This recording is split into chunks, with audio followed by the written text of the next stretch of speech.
Baspa supremo Mayawati ने Samajwadi party की PDA की काट खोज ली है। 2027 में वापसी को तैयार है बसपा सुप्रीमो मायावती के एक्टिव मोड में आने से बसपाइयों में काफी जोश। उत्तर प्रदेश की 4 बार मुख्यमंत्री रही बसपा की चीफ मायावती इन दिनों एक्टिव मोड में है और पिछले 1 महीने में 4 बैठकों से बसपाइयों में काफी जोश देखने को मिल रहा है। ऐसे आपको बताते चले कि बसपा सुप्रीमो मायावती ने 9 अक्टूबर को लखनऊ में एक विशाल रैली का आयोजन किया था। उसके बाद से बसपा सुप्रीमो मायावती ने जहां एक तरफ 9 अक्टूबर के बाद 16 अक्टूबर, 19 अक्टूबर और अब 29 अक्टूबर को मुस्लिम भाईचारा कमेटी की एक बैठक की। इसके साथ साथ बसपा की तरफ से यह भी बताया गया है कि आने वाले 1 नवंबर को बसपा की तरफ से ओबीसी भाईचारा कमेटी की एक बैठक की जानी है। ऐसे आपको बताते चले कि जिस प्रकार से बसपा चीफ मायावती एक बार फिर से एक्टिव मोड में दिखाई दे रही है, इससे बसपाइयों में जहां जोश है वहीं बसपा के समर्थकों में ये उम्मीद जग गई है कि वापसी को तैयार है। हो सकता हो कि बसपा एक बार फिर से जिस प्रकार से 7 से 2012 तक उत्तर प्रदेश में बसपा की सरकार थी, एक बार फिर से बसपा की सरकार 2027 में बन सकती है, ऐसा बसपाइयों का कहना है। ऐसे आपको बताते चले कि जिस प्रकार से बसपा चीफ मायावती ने 29 अक्टूबर को मुस्लिम भाईचारा कमेटी की बैठक ली, उसमें उत्तर प्रदेश के सभी 75 जिले से काफी संख्या में बसपा के मुस्लिम पदाधिकारी उसमें पहुंचे थे और मुस्लिमों को आगे की कुर्सी पर बैठाया गया था, बाकी उनके पदाधिकारी पीछे वाली कुर्सी पर बैठे थे।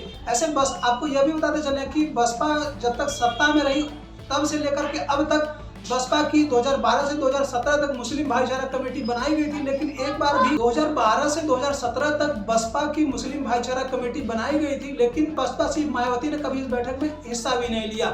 लेकिन इस बार न केवल मुस्लिम भाईचारा बैठक में हिस्सा लिया, इस बैठक का उद्देश्य मुस्लिम भाइयों को बसपा से जोड़ने का लक्ष्य रखा गया। इसके साथ साथ बताया भी जा रहा है कि कितने लोग इस मीटिंग में शामिल हुए थे, उन लोगों को पीले रंग की एक फाइल दी गई, उसमें बसपा सरकार द्वारा मुस्लिमों के प्रति किए गए कार्य के बारे में उसमें बताया गया है और लिखा गया है।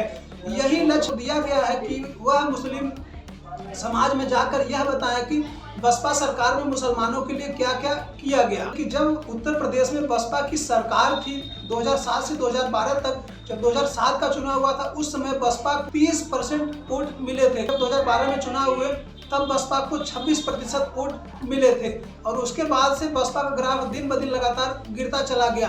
चाहे वह 2014 का लोकसभा चुनाव हो, 2017 का विधानसभा चुनाव हो, 2022 का विधानसभा चुनाव हो, 2024 का लोकसभा चुनाव हो।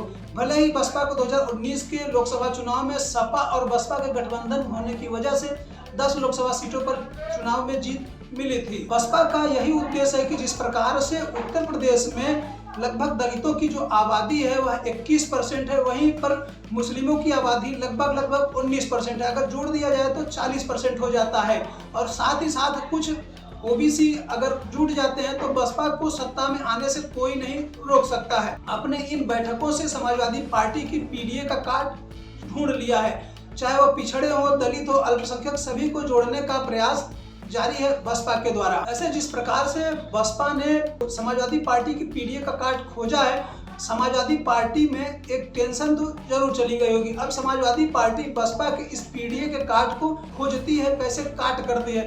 लेकिन जिस प्रकार से 2024 के लोकसभा चुनाव में समाजवादी पार्टी के राष्ट्रीय अध्यक्ष अखिलेश यादव ने पीडीए का नारा दे करके और संविधान बचाओ नारा दे करके उत्तर प्रदेश में 37 लोकसभा सीटें जीती, जो कि एक रिकॉर्ड है। बसपा यही चाहती है कि जो पीडीए पिछड़ा दलित आदिवासी या पिछड़ा दलित अल्पसंख्यक जो भी है वह बसपा के साथ अगर जुड़ जाता है तो बसपा कुछ सत्ता में वापसी भी हो सकती है 2027 के विधानसभा चुनाव में। लेकिन बसपा की इस बैठक से केवल सपा ही नहीं, कांग्रेस और भाजपा भी टेंशन में जरूर होगी। अब देखना यह होता है कि भाजपा, सपा और कांग्रेस बसपा के द्वारा चलाया जा रहा है इस मूवमेंट से कैसे अपने आप को बचाती और पीडीए का कार्ड खोजती है। यहाँ बिहार में विधानसभा का चुनाव हो रहा है तो बसपा ने जिस प्रकार से उत्तर प्रदेश में यह मूवमेंट जोड़ने का काम किया है, न केवल 2027 की विधानसभा चुनाव की तैयारियों पे जोर दे रही है और यह भी बताया जा रहा है कि बिहार विधानसभा चुनाव के खाली होने के बाद बसपा की जो टीम है, आकाश आनंद हो चाहे जो भी बसपा के टॉप लेवल के लीडर हैं, उनका यही प्रयास है। बताया भी जा रहा है कि बसपा के सूत्रों के अनुसार जो लोग बसपा को छोड़कर जा चुके हैं उनको बसपा में वापस लाने का प्रयास किया जा रहा है, जिससे बसपा को एक मजबूती मिल सके। ऐसे इस खबर को लेकर आप सभी लोग क्या सोचते हैं, अपनी राय जरूर दें। तब तक हमें विदा दें, अगली वीडियो फिर मिलता हूँ। नमस्कार।